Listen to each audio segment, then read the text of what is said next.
presenting. That's not my thing. Yeah. You know, but look at me now. And this is funny. Killing it, bro.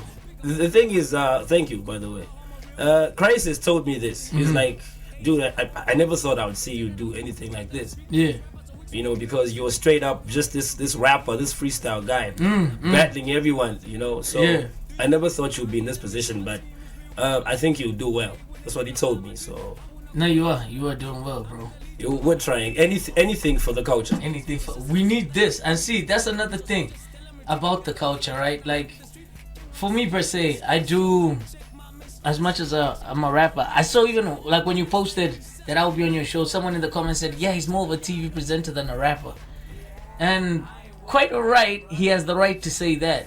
It's also because that's where the culture has forced me into that box, because we're still in a space where you can't be mainstream to rap in English, you know. It still has to be vernac, you know. And then a lot of rappers, like myself inclusive, are independent rappers, you know. So sometimes even the management is just yourself. You don't even have somebody to manage you. So even to get the music out there like that is sometimes a struggle. So you end up like, if it's not in vernac, it won't really push itself. Yeah. You know, like Dope Boys will drop a record tomorrow. It may not have any bars on it. It may not have. It's Dunka. It's basically the commercial sound. So it'll fly by itself. But for a rapper to get his sound out there, I mean, you get guys like Chandamba who go as far as Joburg just to shoot a music video. Yeah, and come back here, and then the love is still not even there. Dope Boys is still more getting more gigs than him. They shoot a video just standing at a market and it's playing everywhere. And they still get more gigs than him. So that kind of just forced me to be like, you know what? The game and the culture here is not giving me... I'm not getting out what I'm putting in. So let me use different avenues to try and promote. So now, because I'm in a space where I do on-screen and off-screen stuff. So I'm behind the scenes with like promoters and stuff. So you try and make a hip-hop show, but the rappers want to come through with like 10 people from his gang. And you thinking, bro, if those 10 bought these tickets, I think you would make money too. You would be successful. You know what I mean? So get them to support you. So that's the thing. And then when you try and make these hip-hop shows, all the rappers want to get paid a certain amount of money. And you're thinking like, dog, when I started out, I had to jump on stage for free for a good 2 to 3 years, bro. Like I never made any money, but the word was out there. And now you have the rappers of today because, oh yeah, I got a bubbling song on radio. If you're gonna call me for this show, I need X amount. And you think I charge 15K for a show. Yeah, I charge 15K. Meantime, man's got no fans. You know? Man's got no fans. Man's got people that like his music, but he's got no fans. There's a difference, you see? And that's where the culture is right now, is the fans or the people that like Zambian hip hop are there. But it's the movement now in terms of like events. You know, so you find a situation where they'll have like a for lack of a better example, let's say a Castle Light unlocks a hip hop show, right? And then your headliner will be like a Bobby East or like a Neslo. In the hip hop circles, people catch feels like, oh, those guys are more mainstream. They're not like because they know who the rap. But where are those rappers to get to that platform? These are the questions I wanted to ask you, but then now you're already giving me the info I wanted. Exactly. And this is why I needed you on this show. You know what I mean? Because I knew we were gonna have a very informative conversation. So we in that space where now you have to get these rappers or the mainstream guys, like we say, to be able to, first of all, number one thing, like for me personally, what I feel is killing me, and that's why I've taken avenues apart from my music, is management, right? I don't want to be signed to a label. I don't want to be KMP. I don't want to be Nexus. I came up by my ones doing this thing, right? What I need is management. But the thing with management is, so you can have a road manager who's just your homeboy, and when I have a booking, you can sort that out. Because even when the phone call comes, I'm telling him, what? Landave 20 pin, Landave Shingo. Oh, okay, I know he's charging this much. But then you need someone who can move the work. You would testify, you've been dropping music for a while. But the success of a project like the one you dropped with Tick is because there was someone to like manage it. Like your HMAC is there to like, okay, let's see how I'll move this. You know? Now imagine if you had that from the jump. That's the difference. And also, H-Mac, I'm thinking he was playing more of the manager than to the label, right? Yeah. It's not like, oh, we signed to H-Mac's label, and then, because then it's a whole difference, because now you have to wait your turn for your next project to drop, or this and that. And usually that's the case with labels. You see. Yeah. So, and then for you as an English rapper, when is your turn? Yeah. Because they always go with the commercial sound. Exactly. Another guy is his name is Hela Aqualaskin. Aqualaskin. Yes. Yeah. He was a hardcore rapper. That Komboka record, check out his old stuff. Okay. He's got a record called Komboka. The guy was rapping, the guy was spitting. I know about him from Facebook. He used to have like this McMill aggression to his raps. He was really, really rapping. But what made him blow? This Tidwale, Simbi, the commercial stuff. You know, it's interesting. My story with Aqualaskin. Yeah. I think he was working with a producer called D Jones. Yeah. I know D Jones. Yeah, and there's a song that D Jones gave to me. Mm-hmm. He actually told me there's a rapper that wants you on the song, and he's asking how much you're gonna charge him. Yeah. And I charged, and then I recorded the verse for D Jones initially. Yeah. I just recently found out that it's actually an Aqualaskin song. Oh, wow. But then I've never even heard the song in completion. He just told me to say, "Oh, remember that guy? Yeah, this is him. This is him now." Yeah, and he's a hustler. He's a hustler. I'll give him that. He is definitely. I mean, for you to switch up the sound, that's the hardest thing. That's the hardest thing. That you see, like today, I still have people that tell me, "Yo, we used to love Bring It Back. Make another song like Bring It Back." I made a song like Bring It Back because I just wanted to catch people's attention. But that's not my sound, you know. Yeah. But that's the thing with commercial music. I think your sound is Angels and Demons. Thank you.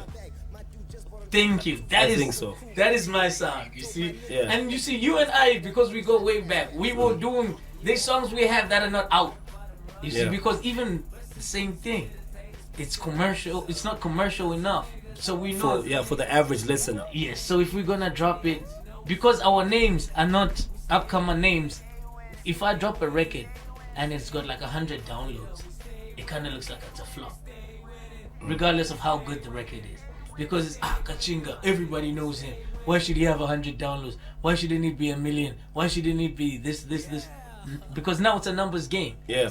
Meanwhile, the way if I do a diss song, that's got the numbers one time, but that's not what I'm trying to do. If I drop a Dunka song featuring Yo Maps, that's got numbers, but that's not what I'm trying to do. Yeah. So what do you think is the problem with this? Like, why does English music,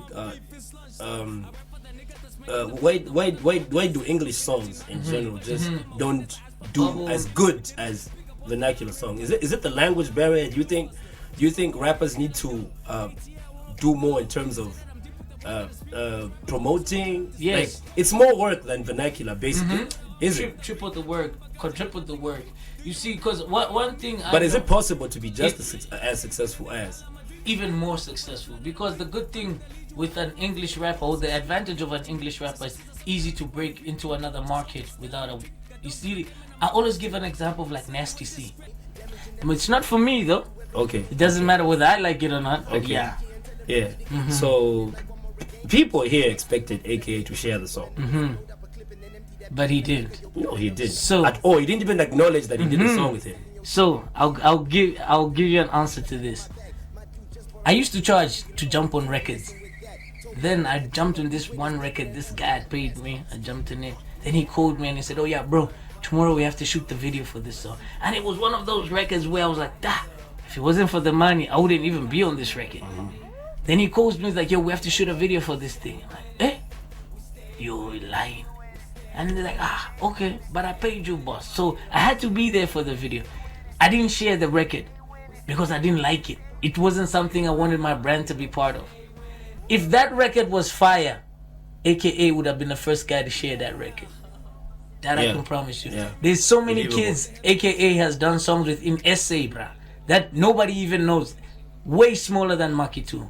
But he shared the record because he knew it was fire and it was for his audience and it resonates with his brand. That record with Maki 2 doesn't resonate with his brand. That song is not fire. So that's the reason why he didn't share it. That is the main. Ek Dallas has a record with King Illest. Yes. He shared it. For real? He shared the record because it resonates with his brand and it was fire. Yeah. Yeah, that makes sense. MT has a record with Rough Kid. He didn't share it because I love Rough Kid. He's my brother to death. But take Rough Kid off that record. That's a big MT song. Yep. Actually, that's one of my favorite records from KMP. Like out of the songs that they did with South African artists, I think that's my favorite. That is also my favorite record. Yeah. But like I said, MT alone on that record would have been one of the biggest African hip hop songs. And I hear there's an artist from KMP that has done a song yet to be released. Yeah. With Casper Newman. Yeah. So this is news that most people don't even know. So we won't even mention who it is. Yeah. Otherwise, we just might be in hot water. Yeah. But But you see, and then again, I go back to saying stuff like, because of this mainstream thing, like even the sound of hip hop has changed. If you listen to like the rappers in SA that are popping, it's not your Stoogie T, your lyricists, hardcore guys. It's the new wave kids, right? So if you see kids like The Fake, if we're talking about Zambian music going anywhere, I always used to give an example of The Fake and Chandana K. I said if The Fake had Chandana K's numbers, you'd be talking about Grammys and whatnot. Yeah. Look at Sampa the Great. Yeah. You see, like, her sound wouldn't bubble one day in Zambia, but she's doing sold out shows all across the world. Yeah, I think the closest she came to this, or she has come to this, is her last record. Yeah, it did pretty well in Zambia. Yeah, it did very well. It did very well, and also I think this new project she's got with Mag 44 on it is gonna do very, very well. Yeah, and it was smart. Mag 44 knows the sound. This is the thing. Mag 44 been knowing the sound, but nobody was tapping into him like that. Maybe he was too expensive. Or he is too expensive. But that's the thing. Music is expensive, bro. Yeah. That's why I don't rap. It's expensive. I hear. Imagine. You go do a record with AKA, spend so much money for a little homie like a chinga to say that joint wasn't fire. What? Yeah, that's crazy. That's how crazy. Break your heart. Exactly. Yeah. So yeah, music is expensive, bro. Like music is mad expensive. Like so. To get the best out of it, you really gotta put in money, bro. Yeah. You really gotta put in money. And I really feel like I've never met any label, any sponsor who can really afford to push a Zambian act to that level. I feel. I've never met anyone who see, I've never seen anyone. I won't lie to you. When these labels came up, I always feel like, damn, I wish I could like be a label head for one of these. These guys signed all the wrong guys, bro. You can't sign an established artist, bro. Sign the kids. I gave you an example of The Fake. There's so many of these new wave kids. Imagine signing a kid like Natasha Chance and putting in the money that they put into these big guys. For lack of better words, I'm sorry, I'm gonna be blunt, bro. Yeah, be blunt. Imagine if Nexus put in the money into Natasha Chansa that they put in your maps. Are you telling me we're gonna see the same results? No, it's gonna be a very different result. You see what I mean? Because Natasha Chansa is young and currently, and her sound is what Africa would appreciate. To get more. Natasha Chansa on a record with Nasty C. That's crazy. That's gonna be a huge record. To get your maps on a record with Nasty C. It's gonna be it's gonna get hate from Zambians on some, oh no, he didn't do this, oh no. But you see, that's what I'm saying is the management, these guys were focusing their money on the bro. You need the youngins to grow with the industry. You can't sign an old head and think the old head will push it further. No, bruh. It's like Bill Gates signing Jay-Z, Nas, Eminem. Come on. Chris Brown, Kelly. Bruh, these guys, firstly, they're all tired. You know what I mean? So I felt like all these labels should have put their money into the kids. Look at Nail. Nail was coming good. If they continue to put the money in the kid, bro, like run with his sound, run with whatever ideas the kids got. Look at how far he was got. Because in just like 2 records, isn't it? Yes. That he made an impact with 2 records, bro. if they just put an album behind him, how far they would have taken it. There's so many kids out there, bro. But what do you think is the problem? Like the label heads, the guys with the money, do you think they're so greedy they feel like starting an artist from scratch is too much work? Or they want something that's already working and then just take it over and think we can push it to the next level? Because also I feel like a lot of the people that are running these labels are people that I have money, I have passion about music. I want to sign that guy who really is a fan. I want to do this. Who do I know? I know Camstar. Camstar, you into music, bro?